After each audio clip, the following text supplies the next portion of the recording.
August first week 12th original mark sheet issue பண்ணுவாங்க. September first week 10th original mark sheet issue பண்ணுவாங்க.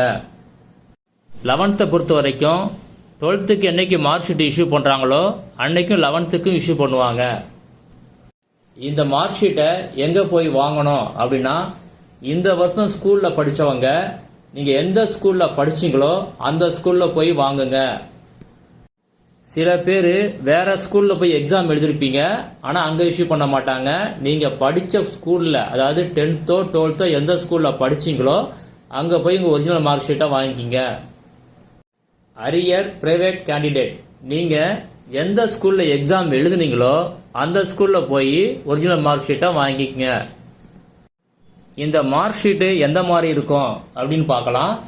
முதல்ல 10th standard. உங்கள் mark ஷீட்டில் permanent register number, அதாவது நிரந்தர பதிவெண் இது இருந்துச்சு அப்படின்னா, நீங்கள் எல்லா சப்ஜெக்ட்லையும் பாஸ் பண்ணியிருந்தீங்க அப்படின்னா உங்கள் எல்லா சப்ஜெக்டையும் சேர்த்து உங்களுக்கு ஒரிஜினல் மார்க் ஷீட் தருவாங்க. அப்படி பாஸ் பண்ணாமல் மறுபடியும் நீங்கள் அரியர் இருந்துச்சு உங்களுக்கு அப்படின்னா, நீங்கள் எந்த சப்ஜெக்டில் இப்போ எழுதுனீங்களோ அந்த சப்ஜெக்ட்டுக்கு மட்டும் மார்க் ஷீட் தருவாங்க. 12th நியூ பேட்டர்னில், அதாவது 600 மார்க் பேட்டர்னில் நீங்கள் எழுதியிருந்தீங்க அப்படின்னா சிங்கிள் மார்க் ஷீட்டாக கொடுப்பாங்க. 11th பப்ளிக் எக்ஸாம் எழுதி 12th எழுதினவங்க இவங்களுக்கு எல்லா சப்ஜெக்டும் பாஸ் பண்ணியிருந்தீங்க நீங்கள் அப்படின்னா தனித்தனியாக 11th 12th தனித்தனியாக கொடுப்பாங்க மார்க் ஷீட்டு. 11thலையோ 12thலையோ அரியர் இருந்துச்சு அப்படின்னா ஸ்டேட்மெண்ட் ஆஃப் மார்க் ஷீட்டுன்னு சிங்கிள் மார்க் ஷீட் கொடுப்பாங்க.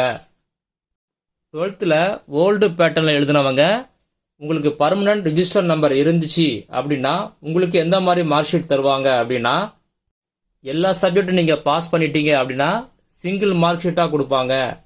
அப்படி இல்லைன்னா எந்த சப்ஜெக்டில் நீங்கள் எழுதுனீங்களோ அந்த சப்ஜெக்ட்டுக்கு மட்டும்தான் மார்க் ஷீட் கொடுப்பாங்க.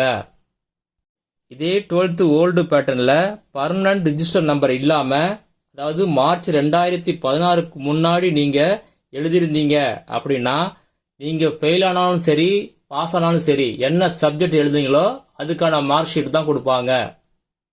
ஃபெயிலான கேண்டிடேட் மார்க் ஷீட்டை கண்டிப்பாக வாங்கிக்கங்க.